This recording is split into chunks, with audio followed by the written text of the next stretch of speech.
All right, welcome back. In this video, we're going to be breaking down letters so you have a really good understanding about what I'm talking about, and hopefully so you can win at trivia later on. If you'd like to see a little bit more about this video, make sure you keep on watching.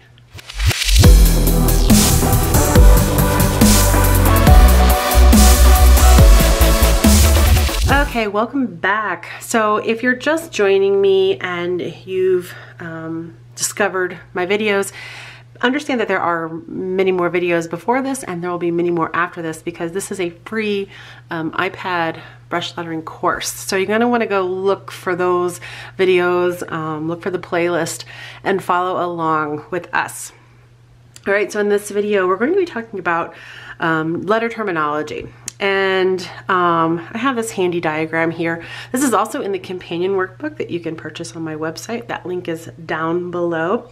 The first thing I want to explain to you is that lettering is not a font. And so many times I see that happen, especially like on Pinterest. People are pinning lettering techniques to fonts, which it's not a font, and a font is not lettering, except that some lettering can be turned into a font. There's a lot about that going on. So I just wanted you guys to make sure that we're clear that lettering is not a font. Typography is not a font. Although it's type, it's not really considered the same thing. So just being kind of aware of that is important. Also understand that there are 3 different types of letters that things can be broken down into. There is the serif font, and let me just show you quickly what that looks like. I will put that in. So a serif font, typically when you're looking, sorry guys, I'm getting my stuff together here. A serif font has, so if I'm drawing an H, it has what you call serifs on it. So you may notice that, say, in fonts like Times New Roman. Then there's also the sans serif font, which was what I started with, and it means exactly what you think, sans without serifs. So it's without serifs. So if people are doing lettering where it's more like this is going to be more sans serif. Whereas if somebody was doing more like this, I'm just doing it quickly here for you guys, these are going to be more, you know, serif looking type things. So then the next format you're going to be finding in lettering is called script, and that's what we're going to be focusing on in this course. Now, the best way to identify what script is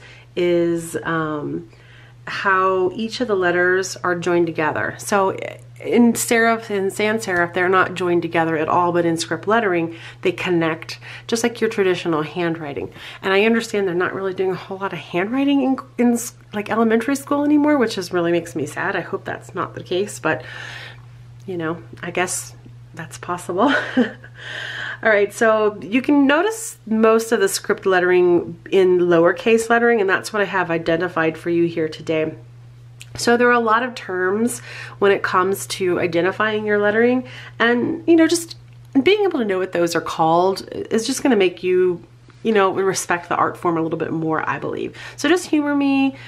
You know, maybe you'll win trivia next time when they ask you what something is and you know it because of that. All right, so let's first talk about the X height. Now, I don't have that listed here, but the X height is going to be the distance between the baseline, which is the line that most of your letters sit upon. This is probably not the best example. Most of your letters sit on the baseline. So for instance, if I were to turn off these, let me turn off the arrow. Yeah, so if I were to turn these off and I were to draw, say, another line, for instance, and you remember in elementary school you used to have these dashes? That dash represents your X height. So if I were to write in the word right, most of those letters are, well, right, like the last name, most of the letters are going to hit that X height right there. So it's basically the distance between the baseline and the top of the main body of lowercase letters, this more divider line in between the two. Sometimes it's called a waistline, so you may hear that referenced as well. So basically, it's just the distance between, like, say, the bottom of an E to the top of an E. That's your X height. Now, cap height refers to the height of the capital letter. So if it was a W, that's going to be your cap height up there. All right, so you get an idea now what that means. And again, like I said, this is not the best example for explaining what the X height is, but you'll hear that referenced a lot. Okay, the next thing you have are ascenders and descenders. So an ascender is going to be when it comes up above, so it extends, rises above the X height. Some of those letters that might do that are the B, a letter D, a letter F, a letter H, K, and L. Those letters are going to go up above that. Then your descenders are going to be things like the way the G comes down below the baseline when you pull that tail down. So those might be like the letter G, the Y, J, P, those lowercase letters, they extend down below the baseline, and those are called your descenders. So we mentioned the baseline. This is where all your letters sit. It's what keeps letters straight, but don't let that keep you from being creative. Later on, we're going to talk about bouncing, and you'll be able to vary those flows. But in the beginning here, we're going to be pretty strict with our script lettering because it's so important to get that basic understanding down before you start getting real creative. If not, your stuff's going to look funky and not really work for you. Okay, so let's talk about the downstroke and the upstroke. So a downstroke is typically when your letters when you form the down portion of the letter. So if I were writing the B and I came down here, that's my downstroke. Now this is describing the amount of pressure that we're applying. So that gives us a thicker line when we're doing a downstroke. And I'll explain strokes to you here in a minute again. With an upstroke,